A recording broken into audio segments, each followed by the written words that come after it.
Entonces vamos a hablar hoy es de los síndromes en cardiopatías congénitas. Vamos a ver dónde. Ok, se me salió en la pantalla y ahora no sé. ¿Dónde está? Aquí será. Aquí, exacto. Presentar. Ok, la cosa que yo no veo, ¿ustedes lo están viendo? Sí. Sí, perfecto. Entonces, bueno, este tema para mí es muy importante y para ustedes y para todos porque sabemos el alto porcentaje entre la asociación de cardiopatías congénitas y síndromes malformativos. ¿Okay? Los síndromes pueden ser cromosómicos y no cromosómicos o asociaciones, y en general las cardiopatías congénitas se habla de que un 10% son debidas a alteraciones cromosómicas y que el 80-85% son multifactoriales. Por eso cuando un papá, siempre los papás nos preguntan que si es culpa de ellos, que si es hereditario, pues nosotros lo que decimos es que en general es algo multifactorial y que no obedece a ninguna causa muy precisa. Sin embargo, un 10% son alteraciones cromosómicas y un 3 o un 5% son síndromes malformativos. Estamos hablando de que aproximadamente en un año pueden llegar a ser de 4.500 a 6.000 recién nacidos vivos en Venezuela, ¿ok? Porque ellos son 1 por cada 100. De esto estaríamos sacando una cuenta de que por lo menos 500, 600 niños con enfermedades congénitas van a tener cardiopatías congénitas. Entonces, es bien importante y Dios mío, se salió, volvió. Entonces, los síndromes cromosómicos, aquí lo que vamos a conversar sobre todo son cuáles son las cardiopatías que están asociadas, ¿sí? Las características fenotípicas en algunos de estos síndromes se las voy a mencionar, sin embargo, pues eso ya es más del manejo de ustedes. Y aquí lo que vamos es a resaltar cuáles son estas cardiopatías principales en cada síndrome. Conocemos el síndrome de Down. Este paciente es un paciente consentido de nosotros, ¿okay? A este paciente con sus características clásicas de Down se le acaba de cerrar una CIA bien grandecita, también tiene ductus. El 40 al 60% de los pacientes con síndrome de Down van a tener cardiopatías congénitas, las cuales la principal es la comunicación interventricular. Luego ellos canal y ductus.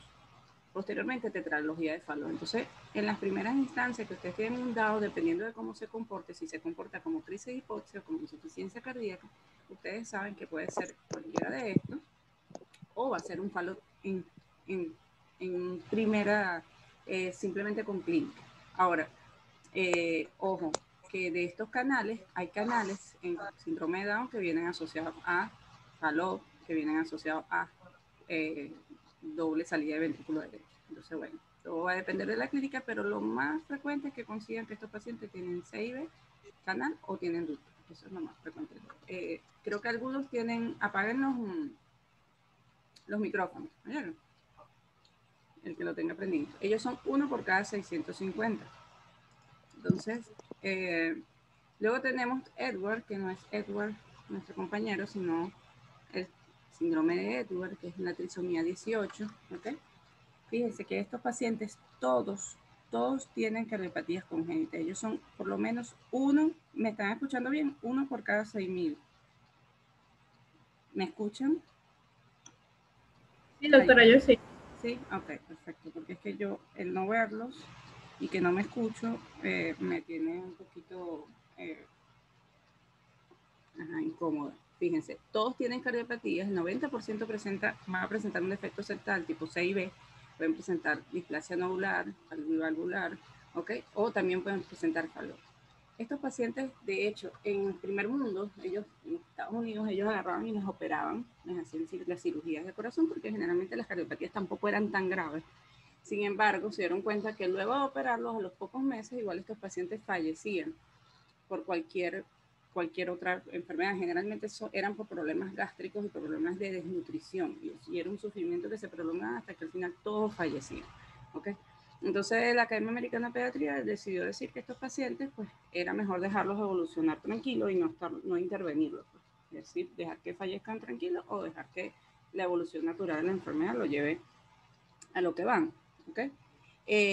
Fíjense que estas son las características. No sé si alguno ha visto un Edward, lo puede colocar en el chat si he visto Edward o no he visto Edward y luego conversamos. ¿Okay? generalmente tienen un retardo en crecimiento prenatal. Generalmente estos diagnósticos se hacen en ecocardiografía fetal o ecofetal o en el perinatal. Dismorfias cranofaciales que son bien características, generalmente tienen el esternón bien prominente, ¿sí? Tienen las pelvis son súper estrechas, tienen el talón con las manitos empuñadas con postura. Esta postura es bien distintiva de los dedos, a veces le decían como que tipo también pajarito, ¿ok? El diagnóstico lo van a confirmar pues con la trisomía completa parcial del cromosoma 18. Estos pacientes fallecen, la gran mayoría de los pacientes. ¿Okay?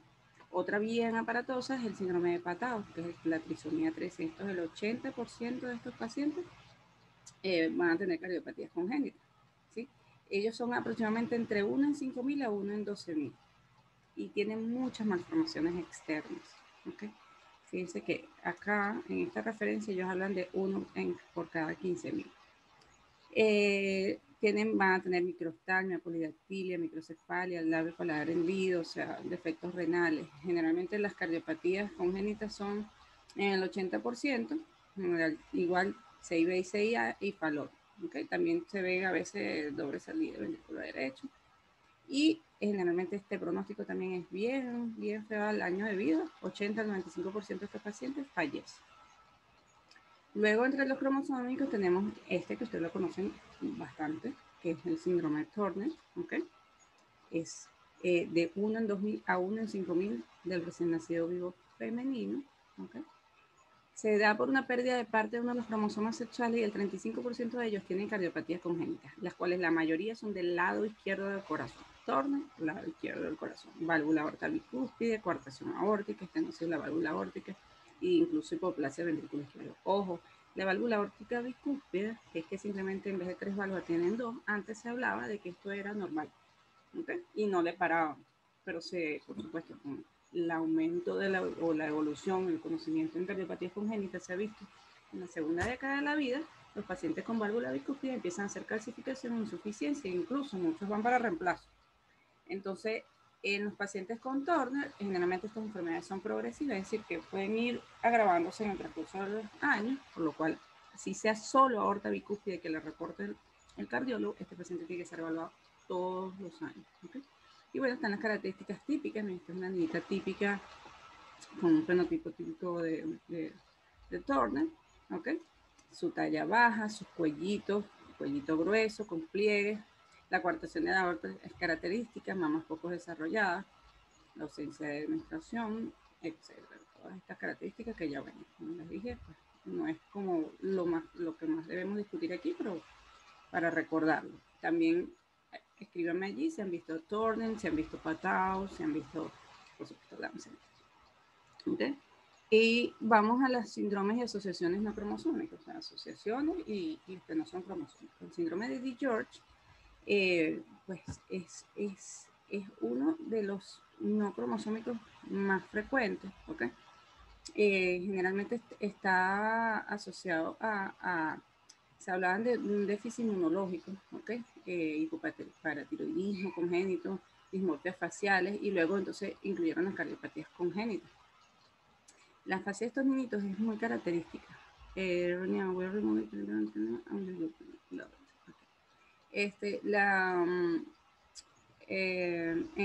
estos chamos es característico la nariz bulbosa, un poco prominente. Creo que sí, espero que estén viendo el cursor, es uno de los que a mí me parece más característico, por lo menos parecido a los que yo he visto, ¿sí? La boca pequeña con comisuras hacia abajo, retronáctea, pabellones auriculares, los ojos son chiquitos y como muy hundidos, ¿ok? Entonces son muy característicos y bueno, generalmente en ellos la interrupción del arco aórtico, el tronco arterioso y la tetralogía de Fallot son las son las cardiopatías congénitas más comúnmente asociadas. Generalmente, pues, anomalías del arco aórtico, ¿ok? Incluso doble interrupción del arco aórtico tipo B es una de las que más se consigue, pero lo importante es que piensen que está. Entonces, si usted ve a un niño que usted le escucha un soplo, le ve la carita como rarita, con una nariz puntiaguda, unos ojos chiquitos, y usted le escucha un soplo o le llega insuficiencia cardíaca sin un diagnóstico, tienes que pensar en el síndrome de DiGeorge, ¿ok? El síndrome de DiGeorge se habla de que es por una microdelección del cromosoma 22 y varios de los síndromes se encuentran en este, incluyendo el que viene, que es el velocardiofacial, y 15% incluso de los síndromes cronopuntuales tienen que ver con esta microdelección de este cromosoma 22, pero se siguen hablando de ellos por separado, ¿okay? El síndrome velocardiofacial o el Goldenhar, ¿okay? Las características de cardiopatías congénitas también son defectos septales ventriculares. Fíjense que se parece a lo que vimos anteriormente. Ductus, también puede haber tetralogía de Fallot y coartación aórtica, ¿okay? Generalmente el desarrollo normal del primer y segundo arco branquial son los que dan como resultado las características de este síndrome, ¿okay? Los podemos ver aquí. Son microsomía hemifacial, el espectro oculoauriculovertebral, problemas de hemivértebras, hipoplasias en las vértebras. Generalmente es esporádico, pero también se han reportado algunas herencias autosómicas dominantes. No es tan... El síndrome de Noonan. El síndrome de Noonan, no sé si ustedes han visto algún Noonan. Yo no sé si yo les envié la fotico de este pacientico o fue al otro grupo. O fue al otro grupo. La incidencia estimada es de 1 en 1000 a 1 en 2500 recién nacido vivo. Es el síndrome no cromosómico más común en pacientes que tienen cardiopatías congénitas. ¿Okay? Del 50 al 80% de cardiopatías tienen cardiopatías congénitas, y casi todas las cardiopatías congénitas que existen han sido descritas en este síndrome. Es decir, todas las que conocemos han sido descritas en niños que han tenido un niño.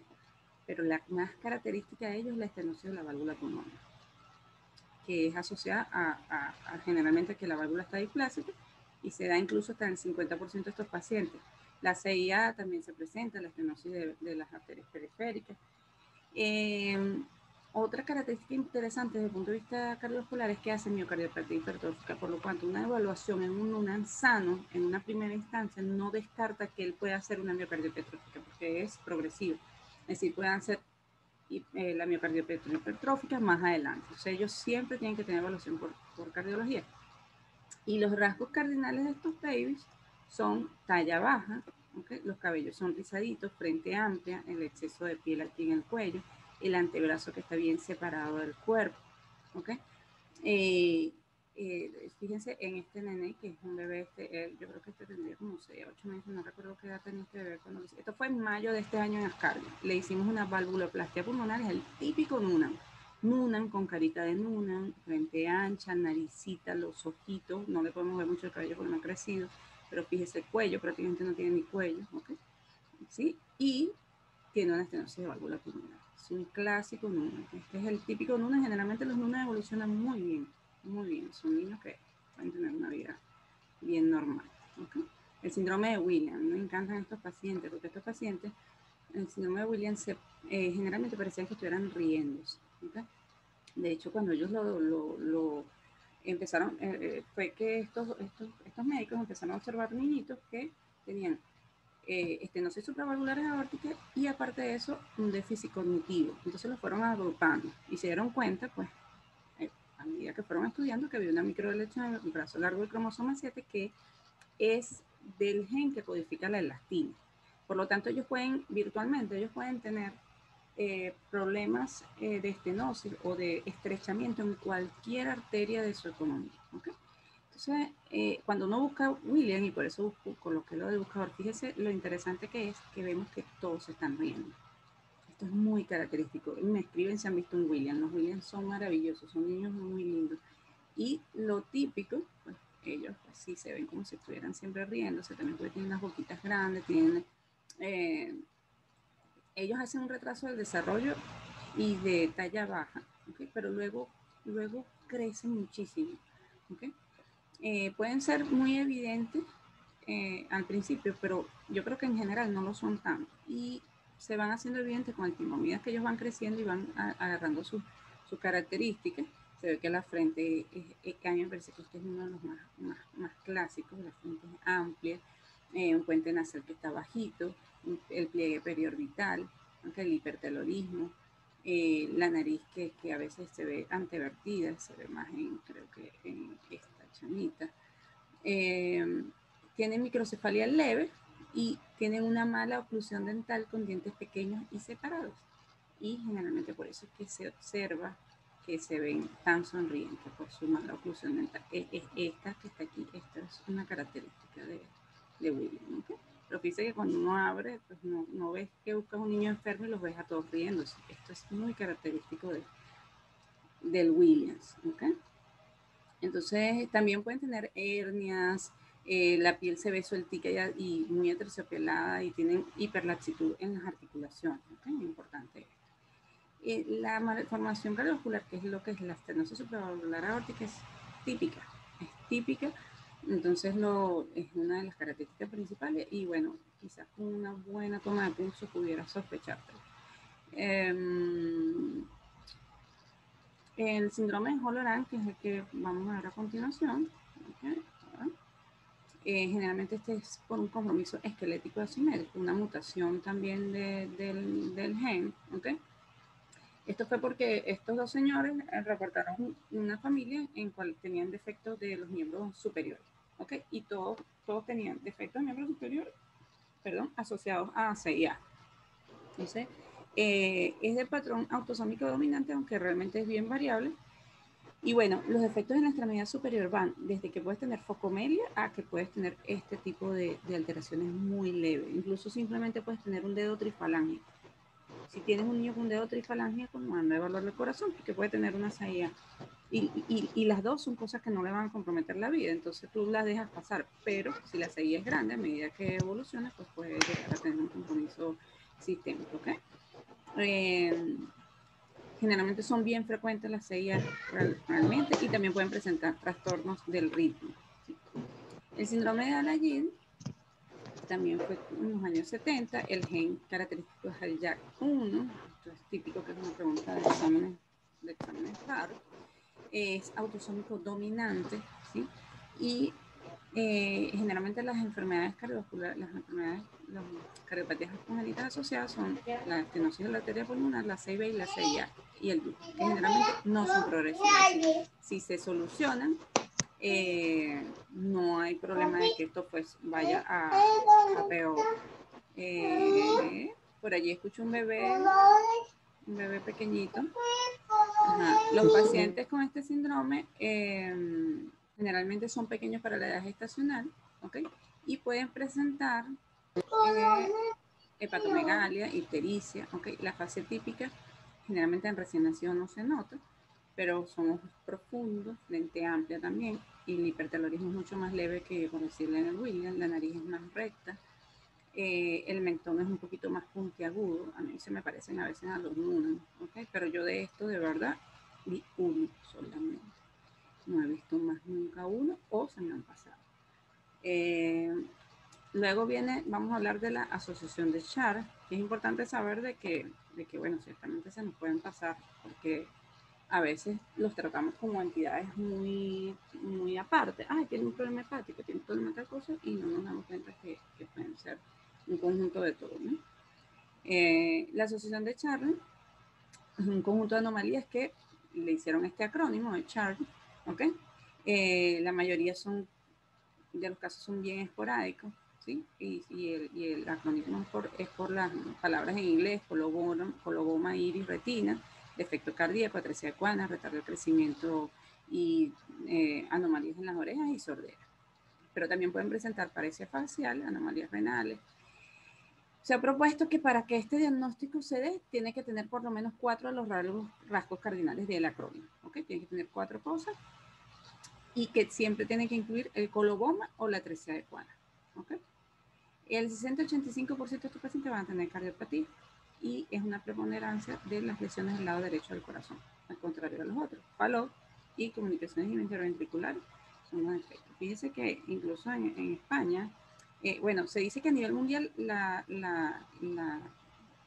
frecuencia puede llegar a ser 1 en 10 a 1 en 20.000, va a depender del país. Dicen que en España, esto es español, ellos son 1 por cada 10.000 y tienen incluso una liga Y es bien chévere porque, bueno, han dado full información. Fíjese que qué es. Hablamos de coloboma, de corazón, atresia, disfunción de los nervios cardiales. Qué son las consecuencias que van a aparecer, ¿ok? Generalmente son mutaciones. Entonces, bueno, ellos dan bastante información. Se puede mejorar la calidad de vida, sí, porque, bueno, la mayoría de las patologías se pueden tratar de las que tienen, ¿ok? El síndrome de Baxter, la cardiopatía en el Baxter es el defecto más frecuente y de ellas el 50% es la CIB. ¿Okay? Es un acrónimo también. Generalmente ocurren juntas, todas estas, más frecuentemente que por el solo azar. Generalmente este es 1 en 6 a 1 en 10.000 y no se sabe muy bien cuál es la etiología del Baxter. ¿Okay? Vértebras, ano, corazón, tráquea, esófago, riñón, ¿okay? Y extremidades. ¿Sí? Son muy pocos los pacientes que tienen todas las anomalías. En general, tienen 3 de ellas. ¿Okay? Y lo ideal es sospecharla si tenemos un bebé, un neonato con ano imperforado, fístula traqueosofágica, presión esofágica y anomalías radiales, ¿okay? Incluyendo hipoplasia de los pulgares. Hay que estar pendiente con eso. Tiene que pensar en el Baxter. Y sé que eso se piensa muy poco. Yo creo que hay más de lo que se piensa porque nosotros sí vimos varios. En esta situación, pues siempre debe haber ecocardiografía, ecorrenal y el estudio de columna en todos estos pacientes. ¿No? Eso te lo colocan aquí como signos cardinales importantísimos. ¿Okay? Como les dije, pues el 80% de estos pacientes van a tener cardiopatía. Estas son las más importantes. También podríamos hablar de otras, como el síndrome de Cornelia-Lange, que no se los coloqué acá, pero pues de hecho mi mamá me recordó hoy porque a ella le encanta el Cornelia-Lange y supongo que ustedes han visto, ellos son uno por cada 20.000 y son las niñitas que les sale el cabello desde las cejas, son todas peludas, ¿ok? Retardo de crecimiento, microcefalia, y bueno, en general las Cornelia de Lange tienen es C y B, ¿ok? Entonces, bueno, con este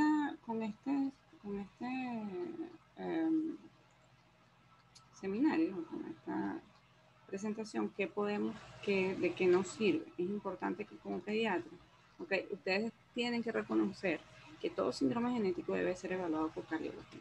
Hay cosas sencillas y bueno, aquí ya, déjenme ver si...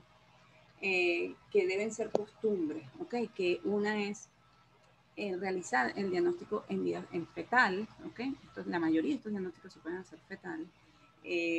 Está muy bien los obstetras y los perinatólogos, pero los cardiólogos son los que estamos acostumbrados a ver corazones de bebé volteados, como decimos. Entonces, siempre el diagnóstico perinatal con una sospecha de una cardiopatía debe ser acompañado de un ecocardiograma fetal o con factores de riesgo o con antecedentes de anomalías congénitas o con antecedentes de cardiopatías congénitas en la mamá o con antecedentes familiares de alguna anomalía congénita, sobre todo al lado materno.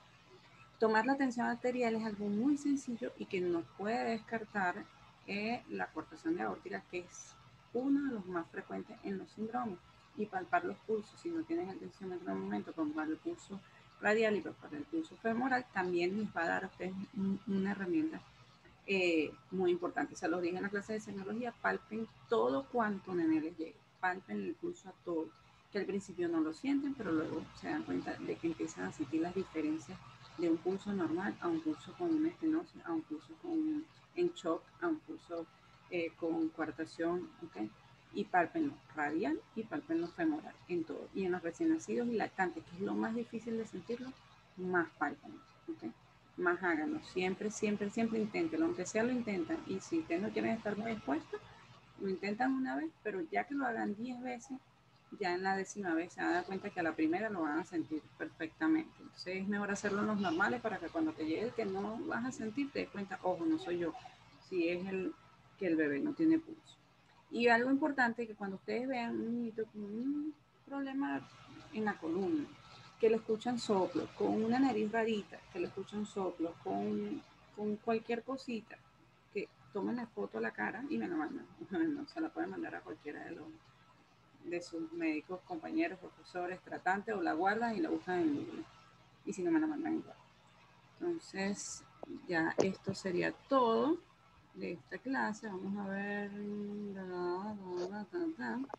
si puedo poner el video. Ya déjame salirme de aquí con esto.